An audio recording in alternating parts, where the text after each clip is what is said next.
Don't you ever lie awake at night replaying the disrespect, the betrayal, the people who laughed when you were weak, doubted when you dreamed, and enjoyed watching you struggle? Let me ask you something. Don't you want revenge? Not the kind that ruins your future, but the kind that rewrites your destiny. Because the greatest revenge isn't payback. It's becoming unstoppable. Listen closely. This might be the moment everything changes. Step 1. Redefine revenge, because what most people call revenge is nothing more than emotional slavery. It's reacting instead of rising, exploding instead of evolving, and giving control of your future to someone who doesn't deserve a second of your attention. Real revenge is not about getting even. It's about getting better. It's about shifting your focus from what they did to who you are becoming. The moment you decide that your growth matters more than their opinion, you take your power back.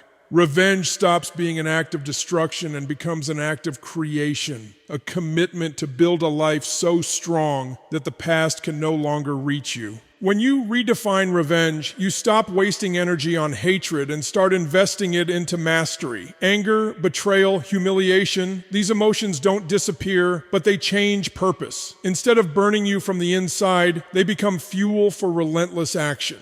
Every early morning, every disciplined decision, every time you choose progress over comfort, you are rewriting the narrative. Your enemies expect chaos, emotional reactions, and collapse. What they never expect is patience, strategy, and consistency. Growth is quiet at first, but it compounds, and over time it becomes undeniable. True revenge is self-respect in motion. It's refusing to explain yourself to people who never listened. It's choosing silence over arguments and results over words. When you elevate your standards, your environment changes, your habits change, and your identity changes. You stop chasing validation because you're too busy building value. The greatest insult to those who doubted you is not your anger, it's your discipline. It's waking up every day with purpose while they remain stuck in the same patterns, the same excuses, the same small thinking.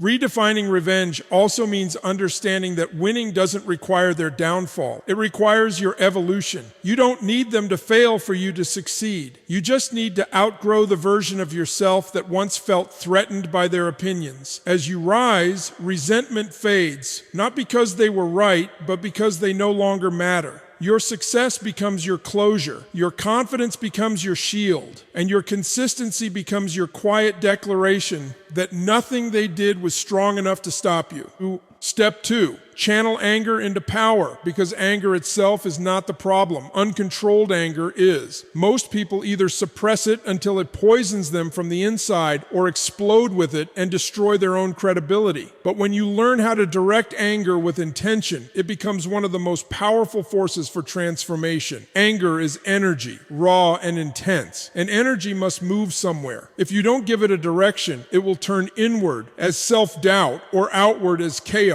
But when you aim it, when you discipline it, it turns into focus, urgency, and unstoppable momentum.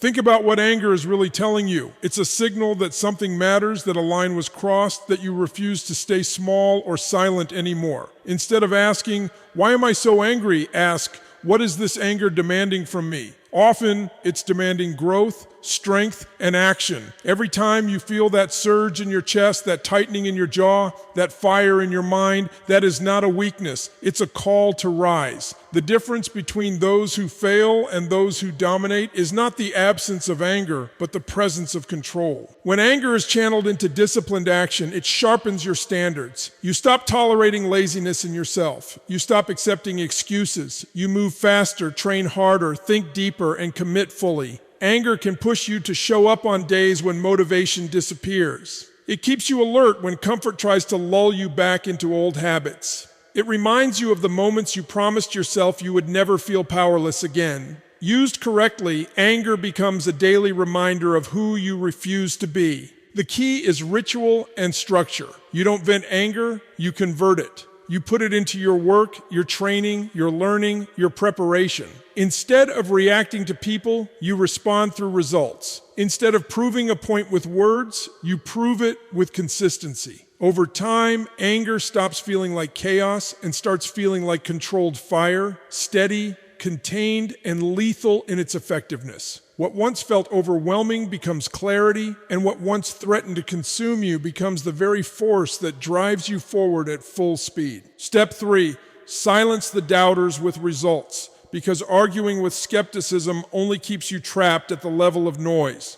Doubters feed on explanations, excuses, and emotional reactions, and the more you try to convince them, the more power you give them over your direction. Real confidence doesn't shout, it builds. When you stop defending your vision and start executing it relentlessly, something shifts inside you. You realize that approval was never required for progress, and belief from others was never a prerequisite for success. Results speak a language that doubt cannot interrupt. Every critic is betting on one thing, that you will eventually quit. They assume your motivation will fade, your discipline will weaken, and your focus will fracture under pressure. That assumption becomes your advantage. While they're busy watching, judging, and waiting for proof, you're stacking small wins in silence. Early mornings, late nights, consistent effort when no one is clapping. This is where momentum is forged. You don't need to announce your moves or broadcast your plans. Progress made quietly is harder to sabotage and easier to sustain. Silencing doubters is not about proving them wrong in a dramatic moment. It's about outlasting their attention.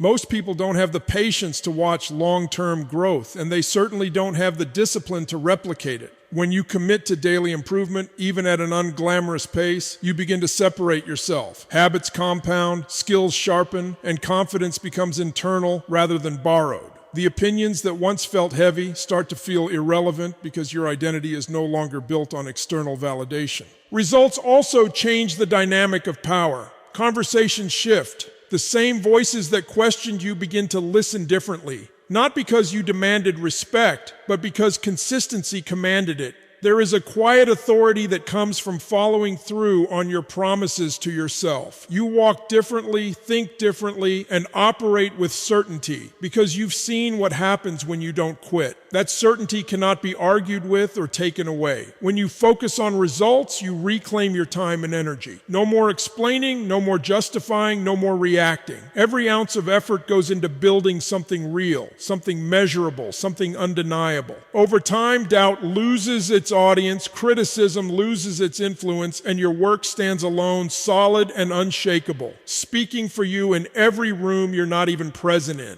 Step 4, outgrow the battlefield because staying in constant conflict keeps you locked at the same level as the people you're fighting. Many battles feel important in the moment. Arguments, rivalries, ego clashes, but most of them are distractions disguised as purpose.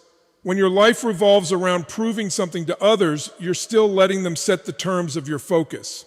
True growth begins when you realize that not every challenge deserves your energy and not every opponent deserves your attention. Elevation requires a shift from reaction to intention, from fighting back to moving forward. Outgrowing the battlefield doesn't mean you become weak or passive. It means you become strategic. You stop engaging in emotional skirmishes and start investing in long-term vision. Instead of wasting time replaying conversations or plotting responses, you redirect that mental space into building skills, systems, and self-mastery. The higher you climb, the less noise you hear. Not because the noise disappears, but because it can no longer reach you. Distance creates clarity, and clarity creates momentum. As you evolve, your priorities change. Winning arguments no longer feels as satisfying as winning mornings. Being right matters less than being consistent.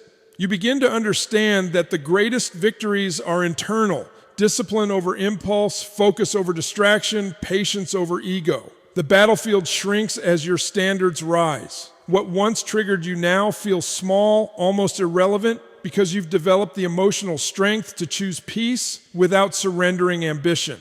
Outgrowing the battlefield also means recognizing that some people are only comfortable when there is conflict. They thrive on drama, comparison, and control. When you refuse to participate, they lose leverage. Your silence becomes unsettling, not because you are afraid, but because you are busy. You are building something that demands your full attention, and that commitment naturally filters out unnecessary battles. Growth requires solitude at times, not loneliness, but intentional separation from anything that pulls you backward. When you step beyond the battlefield, you enter a different arena, one defined by creation, contribution, and personal excellence. The measure of success shifts from who you defeated to what you've built. From how loud the struggle was to how stable the outcome is. You no longer need to fight for relevance because your progress speaks through your actions, your presence, and the undeniable trajectory of your life. Step 5. Discipline beats hatred every time because hatred burns fast and fades, while discipline builds slowly and lasts. Hatred feels powerful in the moment, but it's chaotic, emotional, and unpredictable. It gives you bursts of energy without direction, leaving you exhausted and unfocused. Discipline, on the other hand, is calm, deliberate, and controlled. It doesn't rely on how you feel. It operates regardless of mood, circumstances, or external validation. When emotions fluctuate, discipline remains steady, and that steadiness is what creates real power over time. Hatred keeps you locked onto people. Discipline locks you into purpose. When your actions are driven by resentment, your focus narrows and your judgment weakens. You start reacting instead of planning, chasing emotional release instead of long-term progress. Discipline pulls you out of that trap by forcing structure into your day and clarity into your decisions. It asks you to show up even when you don't want to train when it's uncomfortable, to work when recognition is absent. This repetition builds trust with yourself, and that self-trust becomes unshakable confidence. Discipline also reclaims your identity. Instead of being defined by what was done to you, you become defined by what you do daily. You stop introducing yourself through your wounds and start expressing yourself through your actions. Every disciplined choice reinforces the belief that you are in control, not your emotions, not your past, not the opinions of others. Over time, hatred loses its grip because it no longer has a role to play. You are too busy executing a standard you refuse to lower.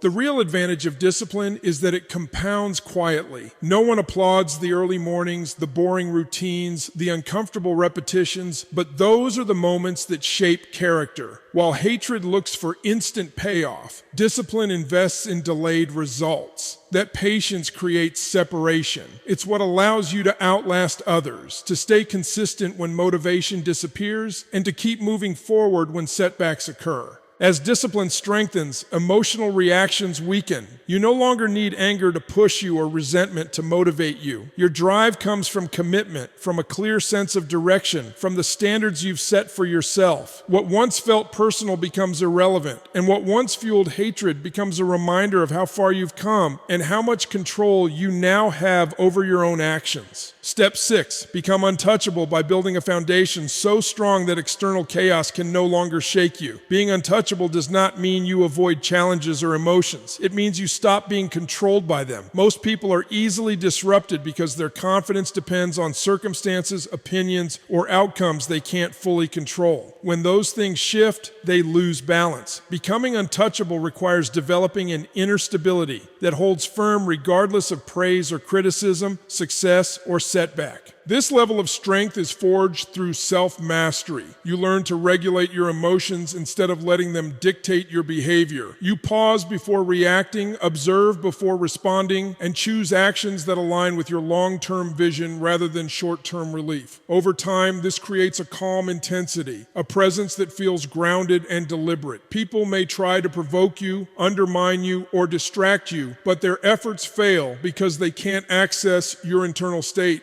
Your power is no longer available to anyone who presses the right emotional button. Becoming untouchable also means detaching your worth from external validation. When you stop needing approval, you stop being vulnerable to rejection.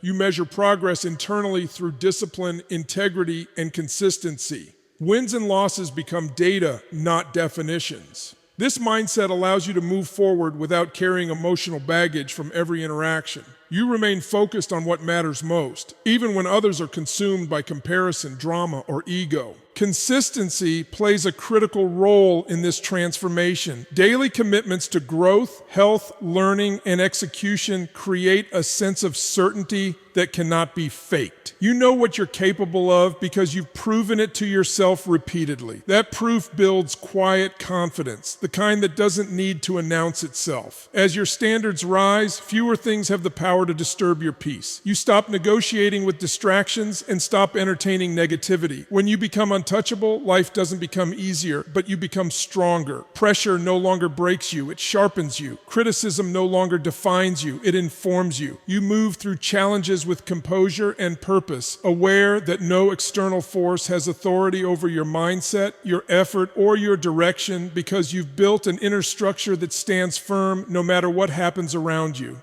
Let them doubt, let them talk, let them watch. Your job is simple. Keep rising, keep building, keep becoming. When discipline leads and purpose drives, nothing and no one can stop you. That's how you win without fighting.